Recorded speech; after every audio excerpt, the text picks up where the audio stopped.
This show is produced by the Hartman Media Company. For more information and links to all our great podcasts, visit hartmanmedia.com. Welcome to The Commercial Investing Show, where we analyze, explain, and exploit the opportunities presented in today's commercial property marketplace. If you're interested in apartments, mobile home parks, self-storage facilities, and other income property, you've come to the right place. We'll explore what's hot and what's not in markets nationwide in the relentless pursuit of return on investment. Here's your host, Jason Hartman.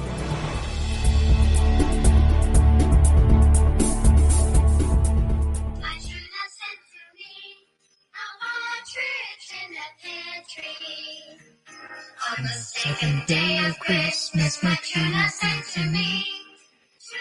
Well, what do we have here, everybody? We have a Christmas Eve broadcast for you. Christmas Eve. Merry Christmas to all. And we have something really special. You're going to like it. You're going to like it because we talk a lot about inflation, one of the three major economic maladies. And when we talk about that, we should adjust the 12 days of Christmas for inflation. Yes, the 12 days of Christmas adjusted for inflation. So we're not going to go, when we talk about turtle doves and 5 golden rings, we're not going to talk about nominal dollars. We're going to adjust for inflation and consider the 12 days of Christmas in real dollars, the only way anything should ever be considered. So Merry Christmas to all, and let's get into it. But first, I don't know, I need a little more of this tune. It's so catchy. On the third day of Christmas, my true love gave to me. Inventions, turtle doves, partridge in a pear tree. So what do you think those things all cost adjusted for inflation? What do you think those things cost in today's dollars? Not in the old dollars, not when the song was written, which, by the way, when was this song written? It's such a great song. It's such a catchy tune. Post below, comment below, and tell me what your favorite Christmas carols are. Chad says, Merry Christmas, Chad. Thanks for joining us. And this, by the way, will be today's podcast episode. So I figured I should do it live because visually, there's a lot to show here. So let's get into it. Let's get into the 12 days of Christmas adjusted for inflation. But first, speaking of inflation, the Wall Street Journal yesterday published the average U.S. home price, not to be confused with the median price. They're usually not that far off, but they could be. You know, median and average are different. There are those who don't know that, which is pretty scary. But the average U.S. home price was 14.6% higher than the price the same time last year. Yes, people have been making a lot of money in real estate. What happened to the crash bros? You know, all of the folks saying the market's going to crash. I suppose they'll be right eventually because, hey, a broken clock is right twice a day, isn't it? Yes, it's true. They will eventually be correct. Peter Schiff will be correct someday. It may not be in our lifetimes, but someday he will be right, and all the other doom and gloomers will be right too. So that's the way it goes. But hey, the 12 days of Christmas. Well, before we get into that, we got a contest coming up because I guess Trump vetoed the stimulus bill. I did a whole rant about that on the podcast a couple of days ago and what a complete epic scam it was. And I tell you, even if you hate Donald Trump, you got to check your beliefs and your ego on the Trump hatred because that guy has made tremendous personal sacrifice for the country. And now he's going to get tons of hate because he wants you to get $2,000, not $600. So he might stand in the way of you getting $600 next week, but maybe you'll get $2,000 instead, which would be much better. You know, we can send $10 million to Pakistan for gender studies, or we can give the American people $2,000 instead of $600. Well, not exactly, because if you do the math, you get the idea. It's the sentiment that counts. I'm being sentimental. It's Christmas, okay? Well, tomorrow's Christmas. Yeah. Can you believe all of that money going to foreign governments, corrupt foreign governments, instead of to the American taxpayers? Absolutely ridiculous, but that's the way you have it with what's called pork barrel legislation. No good. And that's why the president should have what Ronald Reagan wanted many years ago, and that is a line item veto. Because then they could send the president 50, how long was this ridiculous bill? It was 5,700 pages or something, the longest bill ever, full of pork barrel legislation. And they could send them that. And then the president could just go through line by line and say, nope, I'm not doing that. I'm not doing that. I'm not doing that. And whether the president was a Republican or a Democrat, they would really be held accountable, the president would, because they wouldn't be able to have the excuse, look, we had to negotiate with Congress, and this is the best bill we could get. And, the American people needed the money, and so I just signed it. The president wouldn't be able to get away with that any longer. And thank you, Chad, for posting that it was 55. You can't make this up, ladies and gentlemen. 5,593 pages. Now, compare that to the healthcare bill, Obamacare, the one they passed at like 2 a.m. on Sunday morning, or really Monday morning, Sunday night, whatever you want to call it. That was like 2,700 pages. And that's the one where Nancy Pelosi said, we got to pass the bill to read what's in it. You can't make this stuff up, folks. The fact is better than the fiction. So she said that, and that was ridiculous, of course. And then Dodd-Frank came, and did Dodd-Frank come before Obamacare? No, came after Obamacare. And Dodd-Frank, the one that really, really made all these ridiculously stringent, incomprehensible banking rules and real estate rules and lending rules and all this kind of stuff. That was like 2,200 pages, I believe. So it's all ridiculous. It really is. But enter our contest and you can win $500, okay? And I just want to let you in on a little secret here, folks. We are a small business. There will not be a million entries into this contest. So your chances of winning are actually quite good. Yeah, they are quite good. All you need to do is make a quick little simple video, super easy. Tell us about your real estate and your investing goals for the new year and beyond.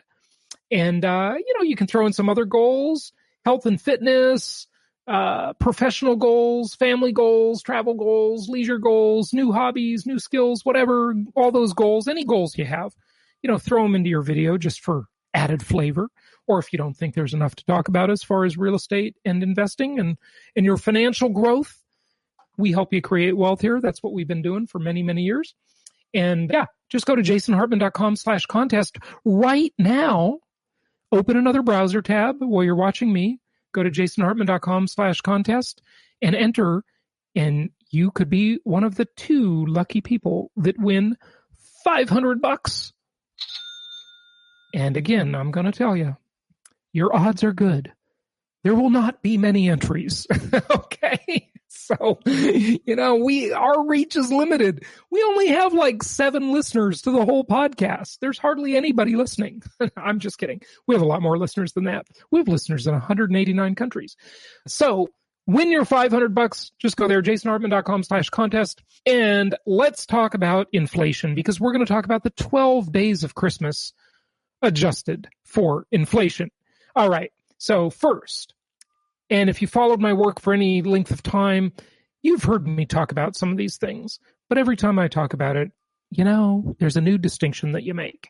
So keep on listening. And if you're new, I'm going to tell you where you can get a lot more information, a lot more background on all of this stuff. But to understand inflation, we need to understand the difference between real and nominal, between price and value. They are not the same thing. Nominal means the name of something. In name only is the actual definition of nominal. So it's just the name.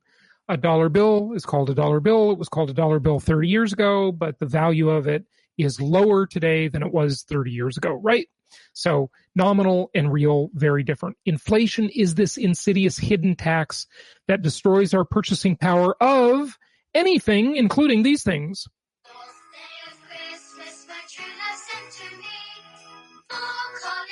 Four calling birds, 3 French hens, two turtle doves, or a partridge in a pear tree.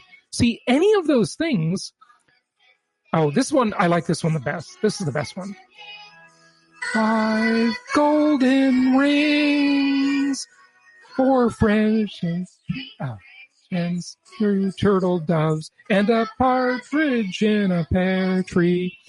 What does inflation do? It destroys the purchasing power of everything, including 4 French hens, 2 turtle doves, 5 golden rings, and partridges in pear trees, and everything else on the list. So we're going to get to that in a moment.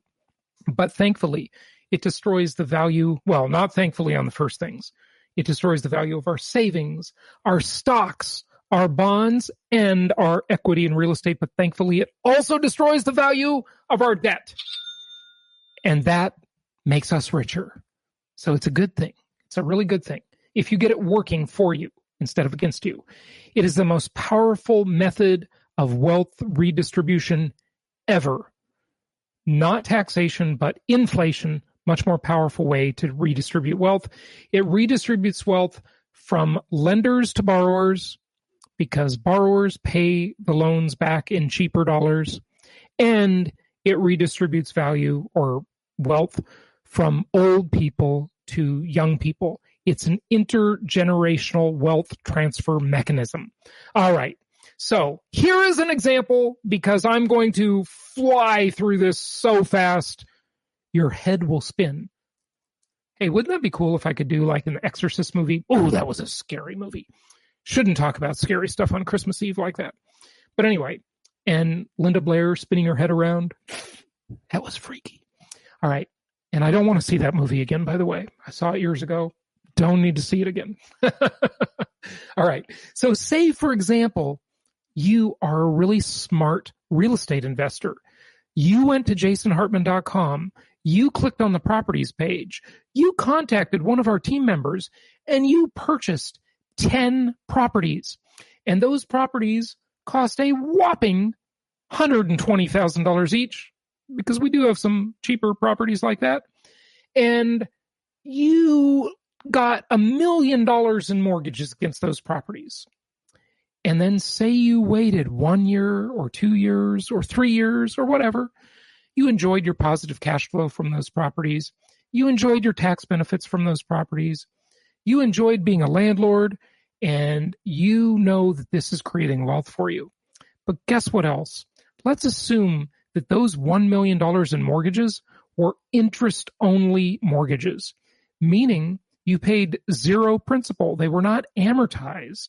Oh, Sarah says I sing like her. Oh, Sarah, I'm guessing that's not a compliment, but duly noted, because God did not give me the gift of singing.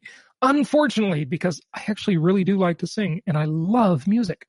And I'm going to drive to meet some people to get Christmas started here. I got about a 3.5 hour drive ahead of me in my semi-self-driving car, an amazing technological game changer for real estate. I've talked about that a million times on the podcast. And if you don't know how that's going to change real estate, it is a game changer, massive game changer. My semi-self-driving car, but soon they will be fully self-driving. I'm going to drive that about 3.5 hours, or it's going to drive me. And I'll see if I can get some music in and do some singing. Hark the herald angels sing, glory to the newborn king. I like Hark the Herald a lot. That's a really good Christmas carol. But the 12 days of Christmas, that's good too. So we'll get to that. So inflation comes along. You've got this $1 million worth of mortgage debt. Inflation comes along. You're paying interest only. So you haven't paid the loan down at all, or the tenant has it, because really the tenant pays the loan off for you. And after that 10% inflation comes along in real dollars, you only owe $900,000, not $1 million. So inflation has paid off $100,000 of that debt. And that is awesome. Yes, it is. It's totally awesome. And I demonstrate this example in many podcast episodes where I go over a real life example, not a theory of somebody, and there were millions of people that did this, of course, who bought a house in 1972 for $18,000 in change. They were paying 7.37% on their mortgage, and they lived there for 3 decades, for 30 years. And guess what happened? They actually got paid to live there because they got paid to borrow that money. And I'm not going to tell you all about that now because we don't have time, because we have 12 days of Christmas to cover, folks. And we got to inflation adjust each of these things, and it's going to take a minute. But I have a resource for you. If you're new to my incredible work, pat on the back here. Yes, someone's got to say it. Someone's got to say it. Well, actually, you guys say it all the time. And thank you. Because that's why we do what we do. Because we love hearing that it impacts lives and it changes lives. But if you are new to our work, or you just want a review of the fundamentals, and of course, today is episode 1623, you might be saying to me, Jason, I got to go back and listen to 1,622 episodes of your podcast. I've got good news for you, folks. Many people have listened to all of those episodes, even 2 times or 3 times, they have told me. And the reason they were able to stick with it is because I almost never on any of those episodes sing. Only today am I singing, and maybe like 1 or 2 other times. So it's really quite tolerable. You can just listen. Okay.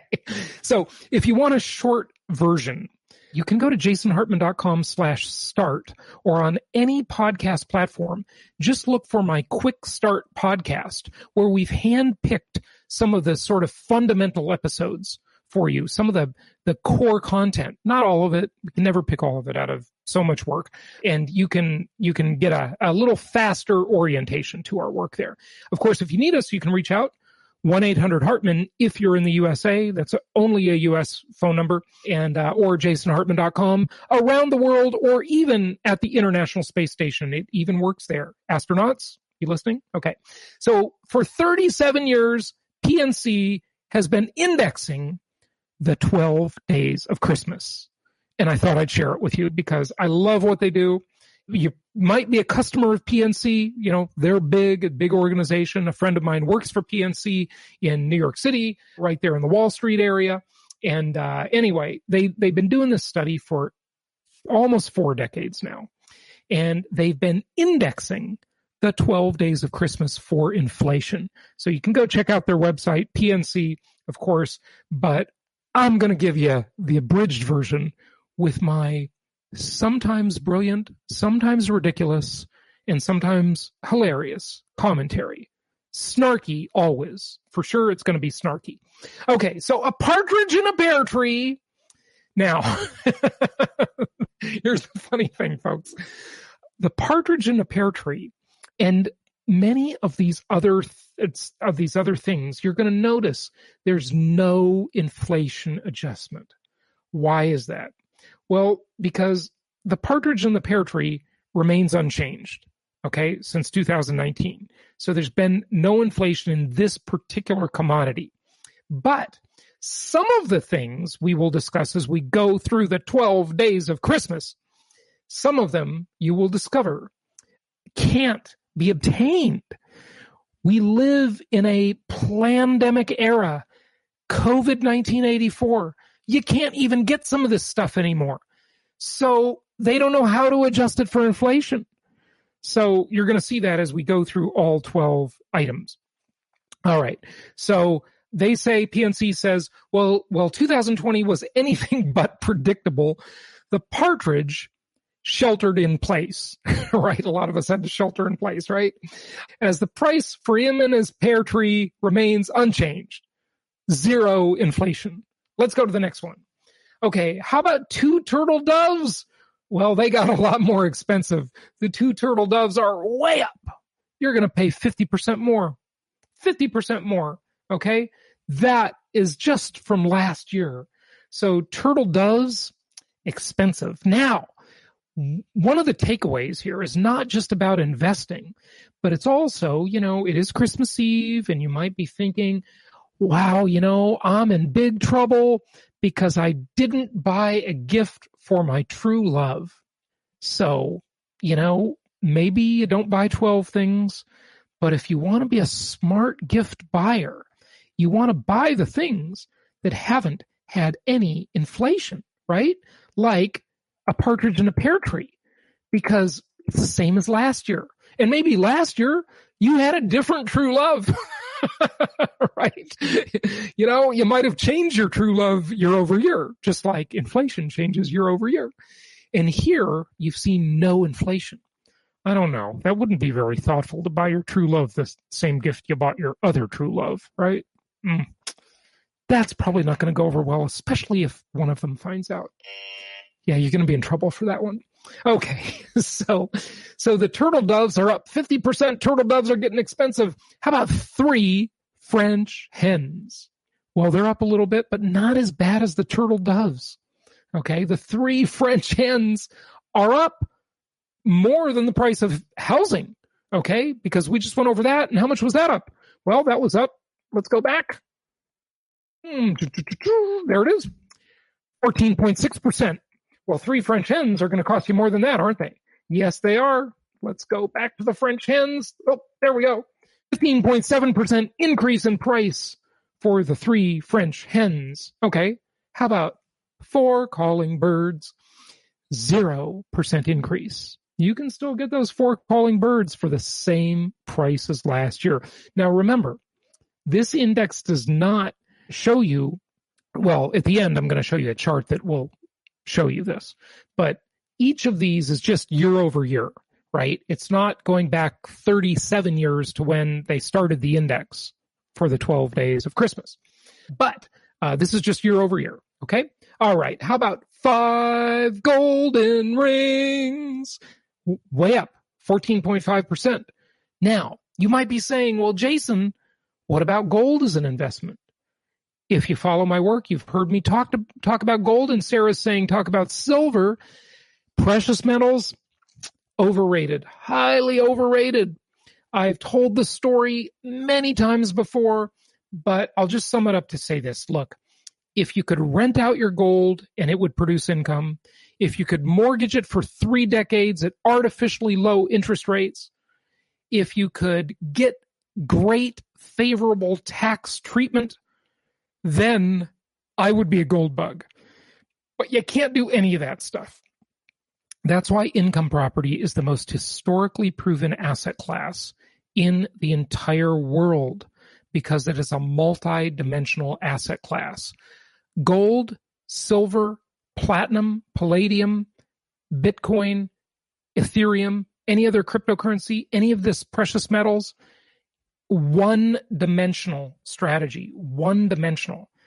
The whole game is simply buy low, sell high. That's the whole game. Okay? And even if all the theories are right about fiat money and inflation and currency collapse, even if all of that is true, it's a one-dimensional asset class. Buy low, sell high. Income property, on the other hand, you've seen me put up the acronym about ideal, of course, but it's multidimensional. I mean, there are so many ways you earn your return from income property. Unlike 5 golden rings, you don't get it from those things, right? You don't get it from gold. You don't get it from precious metals. One-dimensional asset class. Income property, you've got cash flow, appreciation, depreciation, meaning a tax benefit. You've got all of these things. You've got my trademark philosophy, inflation-induced debt destruction, which we so quickly touched on in this little quick episode. But it's there, okay? Inflation-induced debt destruction. Go to the podcast, find out more about that, because it's the hidden wealth creator with income property. Okay, so 5 golden rings is up. Inflation shows a sign of inflation. We've been printing money like crazy. Remember, when money is created out of thin air, or currency, the more accurate term, when dollars, yen, euro, whatever are created out of thin air, all that already exists becomes less valuable. Remember, 2 value drivers for anything: scarcity and utility. Scarcity and utility are the 2 value drivers for anything, according to yours truly. Okay, so 5 golden rings is way up. Now 6 geese a-laying, that's up more than 5 golden rings. I mean, this is up 35.7%. All of you gold bugs, you would have been much better off buying 6 geese a-laying than 5 golden rings. You would have been up 35.7%. Now, the problem is, of course, you can't finance those 6 geese a-laying over 3 decades with an artificially low fixed rate mortgage. I don't know if the geese a-laying give you any tax deductions. There are some sort of odd farm laws, so they might. Hey, by the way, folks, there's a whole bunch of you watching. I see you. You're watching on 8 different Facebook pages and 1 YouTube channel, and you got to tell me where you're watching from. Type in the location and type in what you want for Christmas. Okay. Or type in any of your goals for the new year. All right? Because that's what our contest is about. And the link for the contest is scrolling across the bottom of your screen to win $500. And again, I want to say, not a lot of people will enter the contest. So your odds are good. There will not be thousands of people entering. We're a small business. You folks listening, like if all of you watching right now, or all of you listening on the podcast entered the contest, you would have a very good chance of winning $500. So do it. Okay. 6 geese a-laying so far performed pretty well. That was a good asset class, don't. Okay, how about 7 swans a-swimming? Well, no inflation in swans a-swimming. Okay, even 7 of them. You know, your true love would pay $13,125 to buy them all in 2020, and that was about the same as last year. So 0% inflation in swans a-swimming, which, by the way, swans a-swimming are surprisingly expensive. I had no idea they were that expensive. Okay, wow. All right, well, how about 8 maids a-milking? This one's funny. So as the federal minimum wage remained unchanged, so does the cost for the 8 maids a-milking, holding steady at $58 this year. These lady laborers are happy to oblige, assuming social distancing practices are in place and face masks are aplenty this holiday season. Folks, oh, they're entertaining. I mean, these guys, they've done a really good job of creating this index and making it timely and entertaining. Okay, so your 8 maids a-milking, I guess you're only buying them for an hour, right? So, yeah, what is that? 58, 8 times 8. Is that what they're doing there? Or something like that? Or what's the federal minimum wage now? $8.25 maybe or something? I don't know. Anyway, do the math. So there you go. I guess they're saying they're hiring to milk for an hour. Okay. But really, you do have to have some cows for them to milk, some equipment. And I would argue that probably all of that went up in price. So there's probably some hidden inflation there in the index that you're not being told about. Okay. So Ramit is in Edinburgh, Scotland. Oh, I love it. I love that accent from Scotland. So Ramit, that's awesome. I have been to England, but I've got to go to Scotland. I've been to 87 countries and have not been to Scotland. Now, some would argue that Scotland is not a separate country, I guess. That was a referendum you had recently, but we'll see what happens with it. I think that has to happen in California. The Socialist Republic of California needs to split up into 3 states. 3 states. That would be better, because then maybe you'd see some rationality and some competition for governance. Okay. And Sarah is in Maryland. Cha-ching. Yes, Sarah, cha-ching. And Jill is in Buffalo, or I think you're in Buffalo. You're asking me about the Buffalo real estate market. I don't think it's great in Buffalo. I used to live in Rochester as a little kid, and I've been to Buffalo many times. My grandparents are from upstate New York. That's just not where the action is, in those cold, bitter cold climates. You want to be down further, changes in latitude, changes in attitude. Be in the South. That's where all the Southeast, that's where all the business-friendly markets are. Go to jasonhartman.com/properties. By the way, we've added a whole bunch of new markets to the website at jasonhartman.com/properties. So check those out. Bunch of new markets there and more being added over the next week. All right. So Key to Lifestyle is in Raleigh, North Carolina. That's a great place. I love Raleigh, North Carolina. Omar is in Bend, Oregon. That's a beautiful place. Bend is very nice place, very popular. And boy, you've had some good run up in your real estate prices there too. So that's good. Good stuff. Scotland is merely a nation within the UK. You should visit. It's beautiful. Yeah, I know. I agree. It's definitely beautiful. I gotta get there. We gotta get traveling back. Traveling has to come back. Okay, so we went over the 8 maids of milking. Let's move on. Now, here is the problem. 9 Ladies Dancing, not available in 2020. You can't even buy it, right? Because there's all these restrictions due to COVID-19 84. 1984. It's not 19. It's like George Orwell, 1984. Which, if you have time, read the book, watch the movie over the holiday. There's several movies about George Orwell, 1984 that you must see because we are living through it. Maybe you don't need to see it because we're living through it. Okay.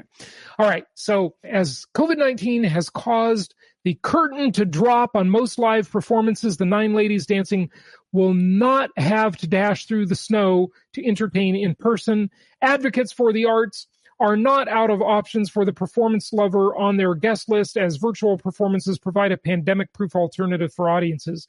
So you can't adjust the 9 Ladies Dancing for inflation because it's just not available. All right. How about 10 Lords of Leaping? Not available. Not available. You're out of luck there too. So you can't adjust those for inflation either. 11 Pipers Piping, definitely not available because out of their pipe will come droplets. Now we've all learned about this stuff. And, even when this whole pandemic ends, do you think we might be kind of like grossed out and germaphobes? I think everybody's become a germaphobe now, right? Which, by the way, probably we could use a little germophobia, I think. So a little more germophobia, maybe not more than now, but more than before is appropriate. But yeah, no pipers piping, because if they're piping, all kinds of droplets are coming out of their horn, their pipe. And hey, no live performances, so you can't even get it. So no inflation adjustment on pipers piping. And drummers drumming. You can't even get 12 drummers drumming. Because now you could get one drummer alone drumming, I suppose, and watch them on Zoom. But yeah, so you're out of luck there too. It's going to be really hard to do the index this year and adjust things for inflation on the 12 days of Christmas.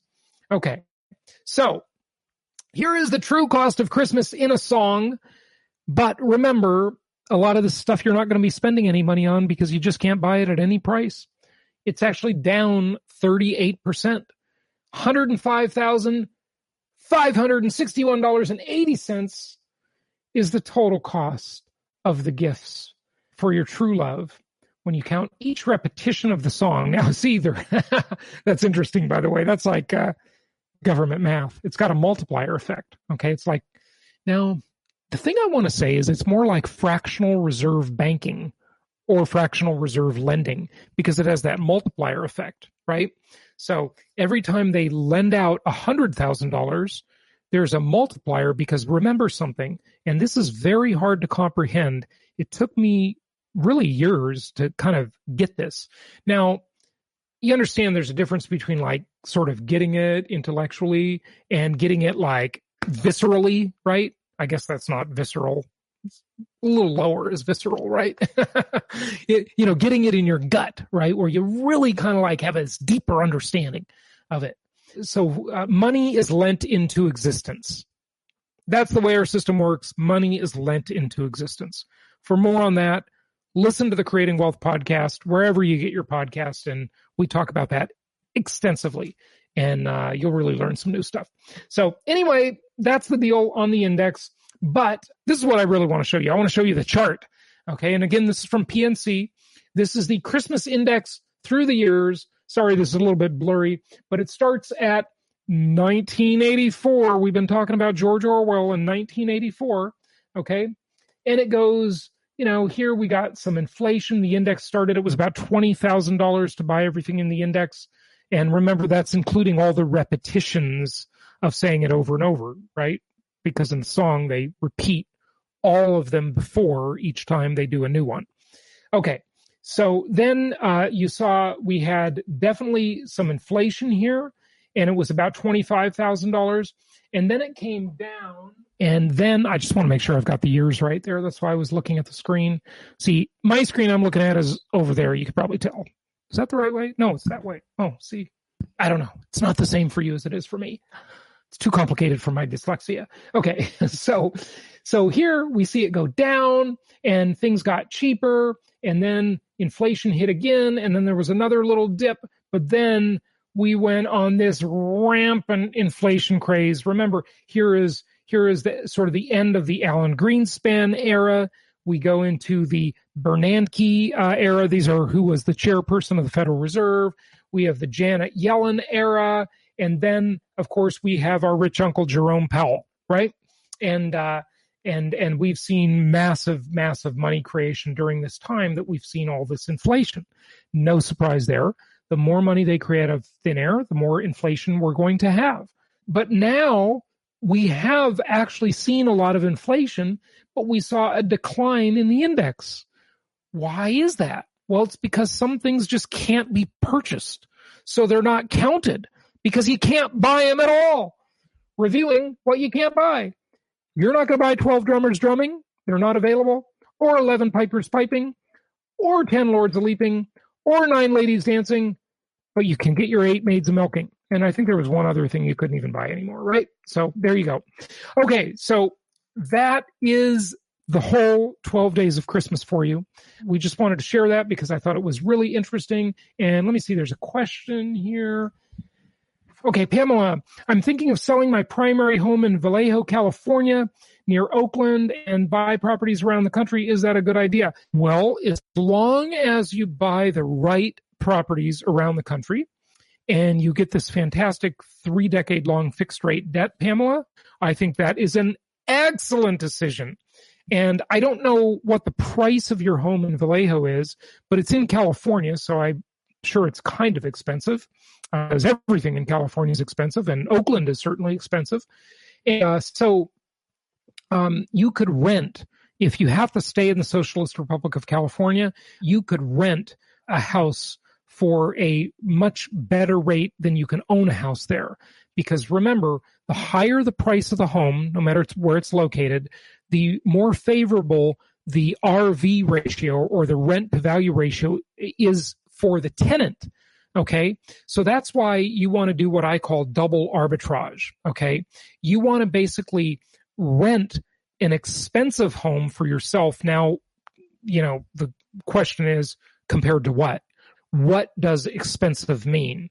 Now that varies by market, but I can tell you this for sure, Pamela, that if the house is over $350,000 or $400,000, it really, really becomes a better deal to rent it than own it, because the rent to value ratio starts to really fall off the cliff in favor of the tenant and not in favor of the landlord when you get to about $300,000. Now that number used to be lower. It changes over time, because if you would have asked me that question 10 years ago, I would have said $250,000, but I'm adjusting for inflation just like the 12 days of Christmas index is. Okay.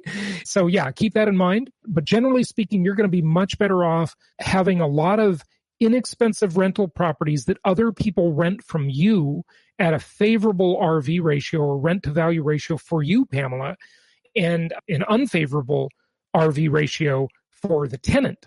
Okay. Those less expensive homes just have much better economics, and they're much less risky, and you're going to be diversifying your risk. And remember something else. This is a good question that Pamela asked, because you got to always remember another thing. Your home is never, ever, ever an investment. Now, does that mean nobody ever makes money on the home they live in? Of course not. They get lucky. Their house goes up in value. They make money. Great. But you can usually do better on the low-priced rental properties. Remember, my definition of an investment is that it produces income. If it does not produce income, it's not an investment. And of course, your home does not produce income, so it can never be really considered an investment. It always has to be considered an expense. Okay, your home always has to be considered an expense. So you always have to consider your home an expense and not an investment. Okay, so I've got another one from Boot Hill Ranch, Idaho. Let me get back to that one. I just put the contest link in the chat, so that ought to, depending on what platform you're watching, that should appear. So Boot Hill Ranch, Idaho says, we are in a deflationary environment, not inflationary. Debt to GDP studies show that the higher debt loads are massively deflationary. Money supply does not create inflation. We need velocity. Also, I agree with you that we need velocity, but I disagree with you about inflation or deflation. And look, I'm not going to have time to go into this now, but I have studied this extensively for almost 20 years. And we talk about this ad nauseum on the podcast. I interview tons of experts. I know what the Consumer Price Index says, and I know they manipulate the Consumer Price Index in three major ways: weighting, substitution, and hedonic indexing. And all of those things artificially suppress the CPI, okay, to make it inaccurate. And there's a very big incentive for the government to manipulate the Consumer Price Index and make inflation seem lower than it really is. Why is that? Well, because, of course, all the government entitlements and the government salaries are indexed to inflation. So it costs the government more money. And also, generally speaking, it makes the populace upset, right? The voters don't want to hear that there's a lot of inflation, right? That's not good for their standard of living. And then if you look at asset inflation versus consumer price inflation, those are dramatically different. Dramatically different. So asset prices have skyrocketed. There is massive inflation in assets. One of the things I've talked about, that's my own theory that I've talked about many times on the podcast, is that there is a huge knock-on effect to asset price inflation. And that knock-on effect comes in the form of an entire generation or two generations, and I'm talking about millennials and Gen Zs, that are to some extent left out of the investor class due to high asset price inflation. Okay? Now, I get it that electronics become cheaper. This is called progress. And it's all hedonically indexed to make it seem less expensive. And there is some logic behind that. But when they hedonically index inflation, what they're saying is we are not entitled to progress. Think about it. If they had the Consumer Price Index back in the day when Thomas Edison invented the light bulb, and the light bulb changed the world, and it changed so many people's lives. What if they had hedonically indexed candles versus light bulbs, or hedonically indexed old, those old lanterns with kerosene in them, the kind in the Western movie that always gets thrown into the hay and the fire starts, right?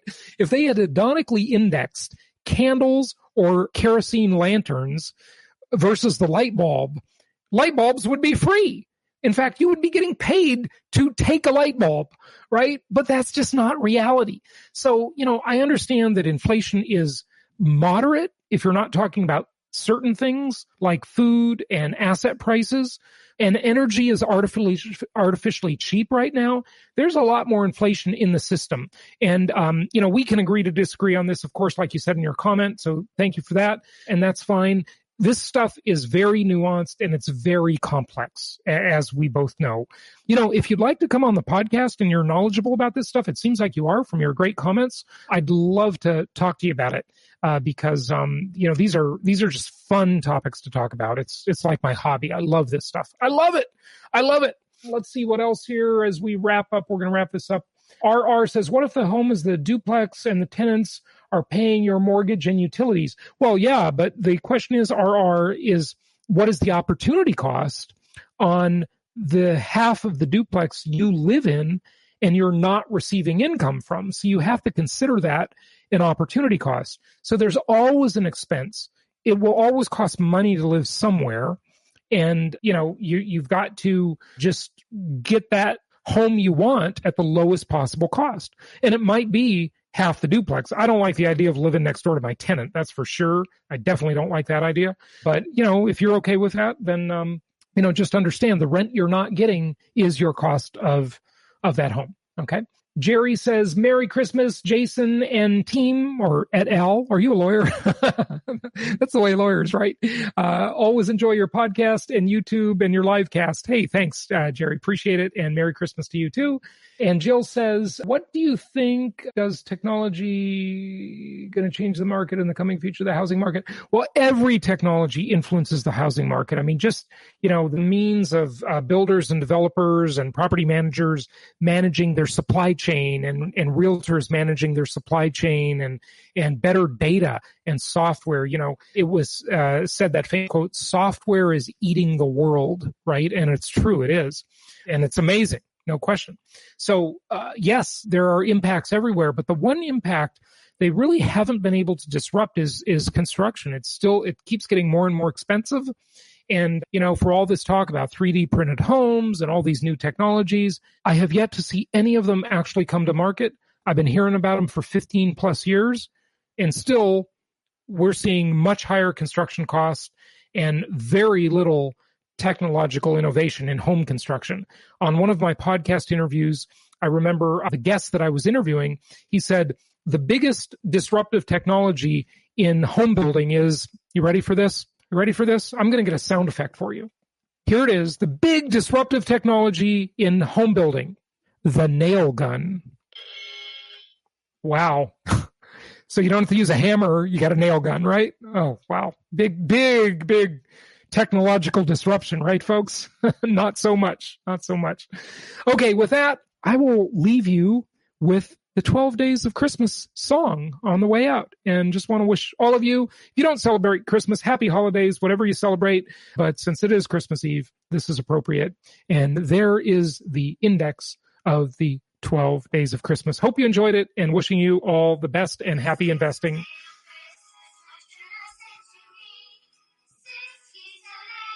6, 5 golden rings, 4 turning birds, 3 French hens, 2 turtle doves, and a partridge in a pear tree. Okay, bye everybody. Merry Christmas.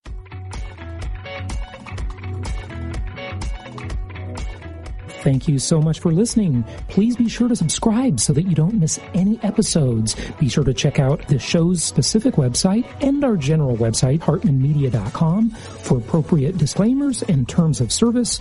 Remember that guest opinions are their own, and if you require specific legal or tax advice or advice in any other specialized area, please consult an appropriate professional.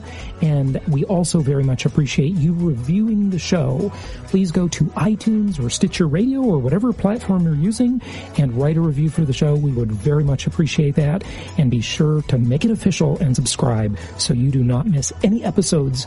We look forward to seeing you on the next episode.